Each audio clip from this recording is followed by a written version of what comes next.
नमस्ते विद्यार्थियों, मैं संतोष कुमार फिर से लेकर आया हूँ एक नया वीडियो। तो वीडियो शुरू करने से पहले मैं आपको जैसा कि संदेश देता हूँ कि जैसा कि आप जानते हैं कोरोना वायरस चारों ओर से फैला हुआ है चारों ओर और उससे बचने के लिए भारत सरकार या डब्ल्यूएचओ आपको तमाम दिशा निर्देश देती है। तो उसका आप पालन करें, घर से बाहर जब भी जाएँ मास्क पहनें, हैंड सैनिटाइज़र की बॉटल अपने पास रखें, समय-समय पर अपने हाथ साबुन से धोते रहें और जब साबुन से हाथ धोने का विकल्प आपके पास ना मौजूद हो तो अपने हाथों को सैनिटाइज़ करें और उसके बाद में किसी भी व्यक्ति से गले ना मिलें, हाथ ना मिलाएँ, सब व्यक्तियों से 6 फीट या 2 गज की शारीरिक दूरी बनाए रखें और इनका पालन करें, है ना? और आइए शुरू करते हैं तो फिर ये नया वीडियो।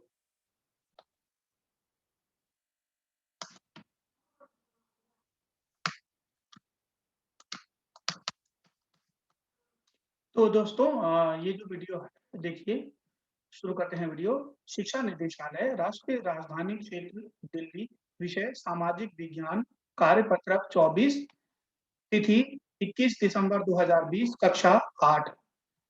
विद्यार्थी का नाम यहाँ लिख दीजिए, यहाँ कक्षाध्यापक का नाम लिख दीजिए। तो आइए हम चर्चा करेंगे सामाजिक और राजनीतिक जीवन पाठ 7 हाशियाकरण की समझ 1, ठीक है? तो इस पर हम चर्चा करेंगे। हाशियाकरण क्या होता है? ठीक है, इस पर हम चर्चा करते हैं। देखिए, जब कोई व्यक्ति, समूह या समुदाय के लोग समाज के अन्य लोगों से अपने आप को कमतर समझते हैं और समाज से बेदखली का एहसास महसूस करते हैं, तब ऐसी अवस्था हाशियाकरण की अवस्था हो सकती है। ठीक है? ऐसा व्यक्ति या समूह सामाजिक चीज़ों के केंद्र में नहीं रहता या अपने आप को समाज के साथ रहने लायक नहीं समझता या यह एहसास करता है कि उनका व्यवहार अन्य लोगों के साथ सही नहीं है। तो देखिए, हाशियाकरण अगर मान लीजिए कि जैसे कि कई कुछ लोग हैं, जो ये समझने लगे, है ना? देखिए, क्या होता है, जब कोई व्यक्ति, समूह या समुदाय, ठीक है? देखो, जब कोई व्यक्ति, है ना? जब कोई व्यक्ति, समूह, है ना? ठीक, तो अगर कोई ऐसा समझने लगे कि भई हम ये समाज में रहने लायक नहीं हैं या हम और लोगों से समाज में कमतर है, हमारी हैसियत कम है, हम गरीब हैं या फिर जो भी कुछ कारणों से कोई व्यक्ति जैसे कि कोई मान लीजिए कोई दिव्यांग है ना? उसको लोग लगातार अपनी दिव्यांगता का एहसास कराने लगें, तो वो क्या सोचेगा कि अरे यार नहीं मैं तो इन लोगों से कम हूँ, मैं समाज में रहने लायक नहीं हूँ, मैं लोगों से अलग दिखता हूँ, मेरे पास आँखें नहीं है, मेरे पास पैर नहीं है। तो वो बेचारा क्या करता है समाज से कटा-कटा रहने लगता है। वो क्या बोलते हैं वो लोगों से मिलना-जुलना कम कर देता है। अपने ही जैसे लोगों से बोलना बतियाना शुरू कर देता है। तो ऐसी स्थिति को हम क्या कहते हैं? हाशियाकरण कहते हैं। जब उन्हें ऐसा लगता है कि उनको समाज से बेदखल कर दिया गया है मतलब किनारे पे निकाल दिया गया है। एक तरीके से कोई बात करना पसंद नहीं करता, कोई भेदभाव करता है। तो ऐसे लोगों को हम क्या ऐसे है ना? ऐसी स्थिति को हम हाशियाकरण की स्थिति कहते हैं, ठीक है? जैसे कि आज़ादी से पहले एससी-एसटी जो समुदाय था उनको लोग हा उन उनको उन इस समूह को जो जो तथाकथित निम्न जाति के लोग हैं, जो लोग मतलब देखिए कोई जातीय इंसान नीचा नहीं होता है, तो लोग कहते हैं लोग उनको, तो जो एससी-एसटी जो समुदाय के लोग थे उनको लोगों ने अपने कामों से जो उन ऊँचे से उनसे ऊँचे वर्ग के लोग थे, उन्होंने हाशिए पर पहुँचा दिया था। कैसे? उनके साथ भेदभाव करते थे, उनके साथ क्या बोलते हैं, उनको कमतर समझते थे, पढ़ाई-लिखाई का ज़्यादा अवसर नहीं था। तो ऐसी स्थिति को हम हाशियाकरण की स्थिति कहेंगे, ठीक है? कहते हैं और ठीक है, अब ठीक है, अब देखिए आगे देखते हैं क्या है या और लोग उनको अपने आस-पास पसंद नहीं करते। समाज का यह तबका समाज का यह तबका ठीक है, देखिए अब या फिर उन लोगों को ये एहसास होना था कि लोग उनको पसंद नहीं करते, ठीक है? अब देखिए, लोगों को ये भी लगता है कि लोग उनके आस-पास उनके आस-पास के लोग जो हैं, जो उनको पसंद नहीं करते। तो समाज का यह तबका, ठीक है? सामाजिक, आर्थिक, राजनीतिक आदि भागीदारी से वंचित रहने वाला वर्ग बनकर बनकर रह जाता है एवं समाज में उनके हाशिएकरण की वजह कई हो सकती है। ठीक है? देखिए, तो ये जो वर्ग है, जो जो हाशिए पर रहने वाले, जो जिनको हाशिए पर पहुँचा दिया जाता है, तो ये वर्ग समाज में सामाजिक, आर्थिक, राजनैतिक, है ना? और अन्य भागीदारियों से वंचित रहने वाला वर्ग बन जाता है। ठीक है? तो अब क्या होगा? ठीक है? और इनकी वजह, उनकी कुछ वजह हो सकती है कि कुछ कई हो सकती है, उनके हास्यकरण की बजाय कई हो सकती है। जैसे कौन-कौन सी वजह हो सकती है? जैसे अलग रीति-रिवाज, अलग भाषा, गरीबी एवं अ, सामाजिक हैसियत में कमी। कई बार इस समूह को लोग दुश्मनी या डर के भाव से भी देखते हैं। ठीक है? तो देखिए, जो हाशियाई लोग होते हैं, वो मतलब वो किन वजह से हाशिए पर पहुँच जाते हैं कि देखिए वो गरीब होते हैं, उनके रीति-रिवाज अलग होते हैं, उनकी भाषा अलग होती है। मतलब उनको लगता है कि हम उनको लगता है कि हमारे रीति-रिवाज दूसरों से अलग हैं। तो जो है, उनको लगता है कि हम गरीब हैं, हमारी भाषा अलग है ना? तो इस वजह से लोग हाशिए पर पहुँच जाते हैं। ठीक है? अब चल और सामाजिक हैसियत में कमी भी जो होती है, जैसे कि भई उनको उनको उनको समाज में उनका उनका मान-सम्मान नहीं दिया जाता उनको, है ना? तो इस वजह से भी लोग हाशिए पर पहुँच जाते हैं। हाशिए पर पहुँचना मतलब मैंने आपको बताया है कि जब लोग ये समझने लगते हैं कि नहीं, हमें हमें मान-सम्मान नहीं मिल रहा, हम जो है लोगों से इन इन इतना इंटरैक्शन नहीं कर पा रहे जितना कि और लोग करते हैं। हमें अवसर हमें उतनी ना नौकरियों में समानता है। मतलब समाज के एकदम नीचे स्तर पे पहुँच जाते हैं, एकदम किनारे पे पहुँच जाते हैं, है ना? उनको उतने ज़्यादा अवसर नहीं मिलते कि लोग उनको इतने अवसर नहीं मिलते कि वो अपने आप को प्रूव कर सके समाज में, ठीक है? तो ये चीज़ें होती हैं, ठीक है? तो आगे देखते हैं आपके, ठीक है? कई बार उन समूह को लोग दुश्मनी और डर के भाव से भी देखते हैं। अलग-थलग किए जाने के कारण इस समुदाय के लोग ठीक है? देखिए, अलग-थलग किए जाने के कारण इस समुदाय के लोग सरकारी सुविधाओं, संसाधनों और कई अच्छे मौकों का फ़ायदा नहीं उठा पाते तथा अपने अधिकारियों के लिए आवाज़ उठाने पर चूक भी जाते हैं। ठीक है? अपने अधिकारों के लिए आवाज़ उठाने से चूक जाते हैं। ठीक है बच्चों? तो देखिए, सही बात है। कई लोग ये देखते हैं कि कई लोग दूसरे किसी जाति को टारगेट कर लेंगे कि ये जाति के लोग ये पूरे समाज के दुश्मन हैं, है ना? कई लोग होता भी है ना, कई लोगों के जैसे कि प्राचीन काल में जैसे कि अब ये देखिए, हिटलर ने यहूदी लोगों को क्या किया था? टारगेट कर दिया था कि ये लोग तो यही लोग हैं जिनकी वजह से हम आर्यों का बुरा हुआ है ना? ये जर्मनी लोग अपने आप को हिटलर लोग अपने आप को आर्य समझते थे। तो वो सोचते थे कि ईसाइयों का जो बुरा हुआ है और आर्यों का जो बुरा हुआ है, वो यहूदियों के कारण हुआ है। तो यहूदियों को क्या किया उन्होंने? एकदम कुचल दिया, क्रश कर दिया एकदम। तो ऐसे मतलब समुदाय को कोई लोग क्या कहते हैं, दुश्मनी के, डर के भाव से लोग उनसे लोग उनसे डरने लगते हैं, लेकिन ऐसा होता नहीं है। तो इस वजह से लोग क्या करते हैं, ये लोग अब सरकारी नौकरी भी नहीं ले पाते, अब मौकों का फ़ायदा नहीं उठा पाते, मतलब जैसे उनके लिए जो अच्छी योजनाएँ बनाती है सरकार, उन तक पहुँच नहीं पाती, है ना? तो ये चीज़ें होती हैं बच्चों, ठीक है? अब देखते हैं आगे आपकी वर्ष में क्या दिया हुआ है, ठीक है? ये लोग जिनके पास ज़मीन है, धन-दौलत है, जो ज़्यादा पढ़े-लिखे हैं, उनके मुकाबले अपने आप को शक्तिहीन महसूस करते हैं, ठीक है? तो ये लोग क्या होते हैं, जो हाशियाई लोग होते हैं, वो लोग क्या करते हैं, अपने आप को बहुत कमज़ोर महसूस करने लगते हैं, कि इनके मुकाबले जो ज़्यादा पढ़े-लिखे हैं, जो ज़्यादा धनवान हैं, जिनके पास बहुत ज़्यादा जायदाद और ज़मीन है, तो भई क्योंकि ये लोग गरीब हैं, क्योंकि ये लोग इनको समाज में उतना मान-सम्मान नहीं है, ये लोग खुद ही इतना उनको दबाया गया है, कि इनको लगने लगा है कि नहीं यार, हम वास्तव में हम लोग इन लोगों से नीचे ही हैं, है ना? देखिए, ये बात सही है कि आज़ादी से पहले हज़ारों साल तक जो एससी-एसटी के लोग हैं, उनको दबाया गया और इनके मन में ये स्थिति क्रिएट की गई, एक हेजेमोनी क्रिएट की गई, एक एक एक श्रेणी बना दी गई उनके मन में ही अपने आप के लिए, कि उनको लगने लगा कि हाँ यार, हम वास्तव में इन लोगों से कम हैं, जबकि ऐसा था नहीं, है ना? आपने अम्बेडकर का उदाहरण देखा होगा कि कितने अच्छे से वो पढ़े-लिखे और सब कुछ काम किया उन्होंने, भारत का संविधान बनाया, है ना? तो वो भी महार जाति से थे।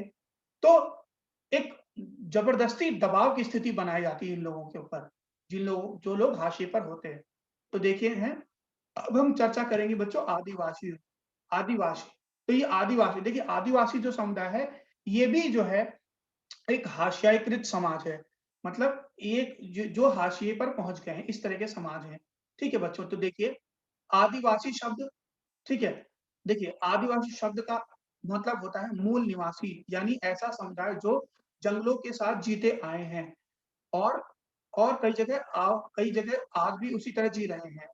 भारत के कई राज्यों से मिलाकर लगभग 8% आबादी आदिवासियों की है। वे ठीक है। देखिए, जो 8 पर देखिए, आदिवासी कौन होते हैं? मूल निवासी, जो अपने जो जो कहते हैं कि हमें तो ऐसे जीना है जो जो प्रकृति ने उन्हें सिखाया है। तो एकदम उनकी जीवन शैली बहुत ही सरल और सीधी-सादी होती है ना? और वो एकदम जंगलों से ही अब आस-पास की चीज़ों से उनकी कम कम संसाधनों से ही उनकी आवश्यकता पूरी हो जाती है ना?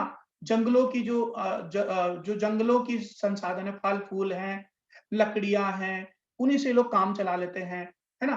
तो कई भारत के कई राज्यों को मिलाकर पूरे राज्यों को मिलाकर लगभग 8% जो आबादी है वो आदिवासियों की आबादी, जिनको हम एसटी कहते हैं, शेड्यूल्ड ट्राइब्स, है ना?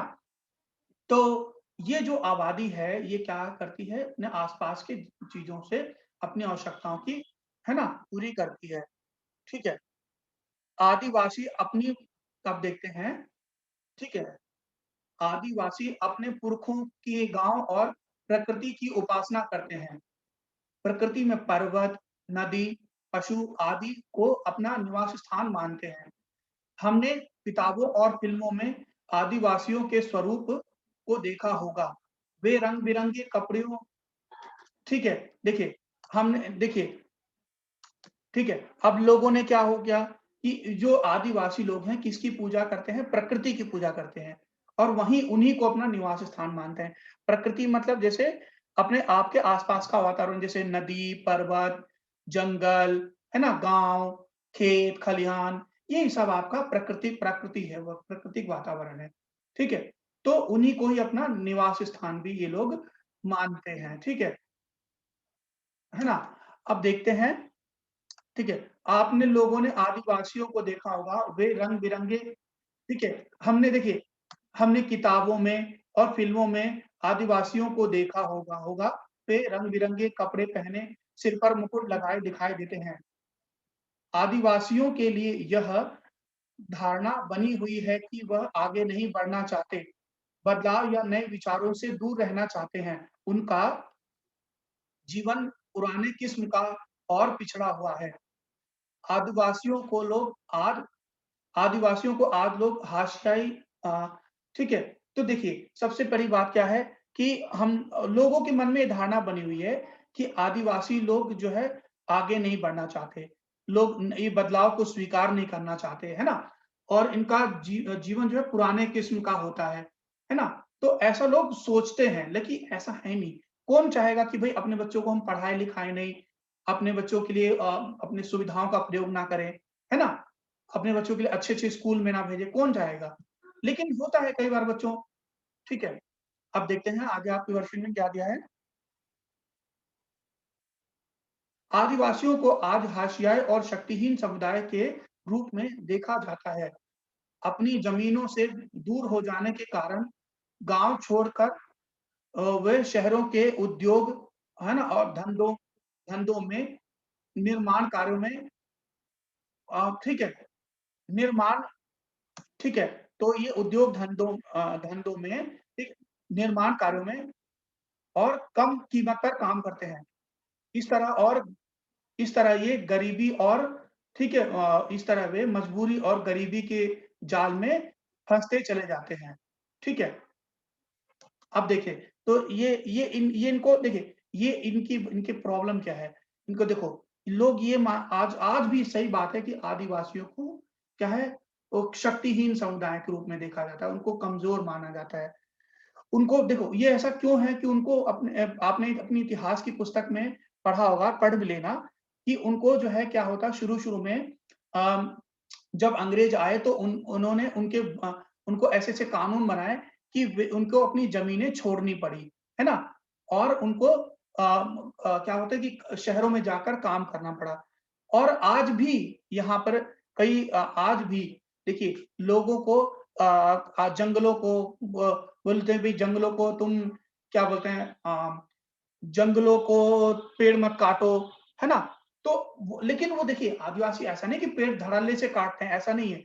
वो उतना ही जैसे जो सूखी लकड़ियों को काटते हैं, शहद लेते हैं, तो लोग आज भी लोग कहते हैं कि विकास के नाम पर उनको उनको अपनी भूमि से हटा दिया जाता है ना?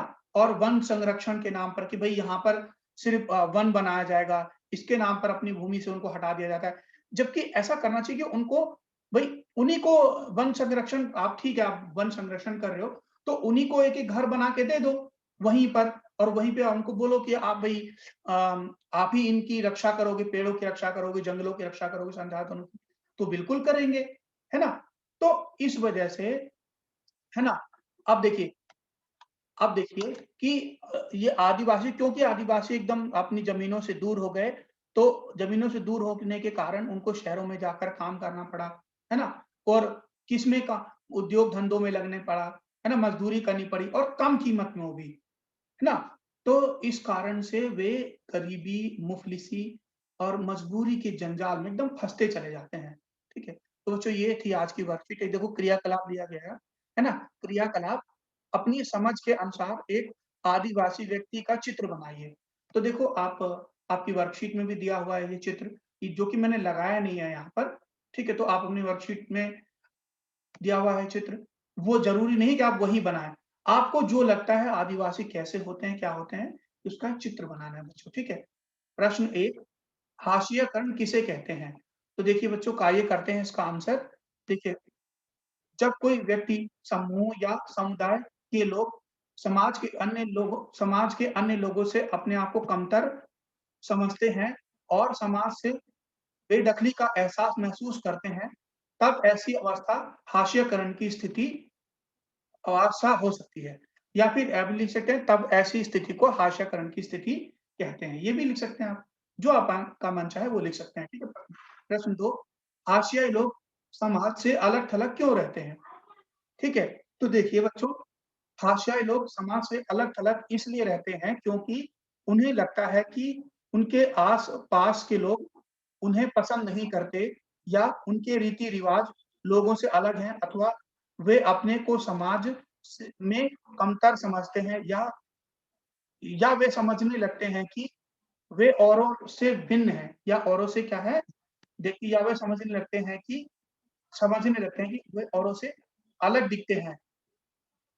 इस स्थिति से बचने के लिए वे अपने को समाज से अलग कर लेते हैं। ठीक है? अब देखते हैं प्रश्न 3 आदिवासी कौन होते हैं? तो बच्चों देखिए आगे करते हैं इसका आंसर। आदिवासी समुदाय ठीक है देखिए, ठीक है? आदिवासी समुदाय ऐसे मूल निवासी होते हैं जो जंगलों के साथ जीते आए हैं और कई जगह आज भी उसी तरह जी रहे हैं। ठीक है? तो प्रश्न 4 आदिवासियों ने शहर में रहना क्यों शुरू किया? तो देखते हैं बच्चों आदिवासियों ने शहरों में इसलिए रहना शुरू किया क्योंकि उनके मूल निवास में उन्हें रोज़गार बहुत मुश्किल से मिल पाता था और उन्हें कभी वन संरक्षण या कभी विकास के नाम पर अपनी ज़मीनों से बेदखल कर दिया गया था। ठीक है? अब देखते हैं प्रश्न 5 आपके विचार से हाशियाई लोगों को समाज में कैसे समावेशित यानी मिलान किया जा सकता है? ठीक है? तो आइए करते हैं बच्चों इसका आंसर, है ना? हाशियाई लोगों के ठीक है? देखते हैं बच्चों हाशियाई लोगों को के लिए हमें यह सुनिश्चित करना होगा कि उन्हें भी उतने ही अवसरों की समानता मिले, जितने समाज के दूसरे तबकों को प्राप्त है। ऐसे कानूनों का निर्माण होना चाहिए जिससे ठीक है? वे अपने आप को समाज में हर तरह से सुरक्षित महसूस करें, जैसे जैसे हम अपने आप को महसूस करते हैं, ठीक है? तो और हमें हमें ऐसे कानूनों का निर्माण करना होगा, जिससे कोई भी उनकी संपत्तियों पर जबरन कब्ज़ा ना कर सके। उनके प्रति किसी भी प्रकार का भेदभाव ना हो। कुछ ही इसी ढंग से हाशिया लोगों को समाज में समावेशित किया जा सकता है। ठीक है? तो ठीक है बच्चों, तो ये था आज का वीडियो, है ना? तो इस आंसर को आप पढ़ लीजिए जब तक मैं बोल रहा हूँ, है ना? तो ठीक है बच्चों, आगे मिलेंगे फिर एक नए वीडियो में, ठीक है? तब तक आप घर पर रहिए और सुरक्षित रहिए।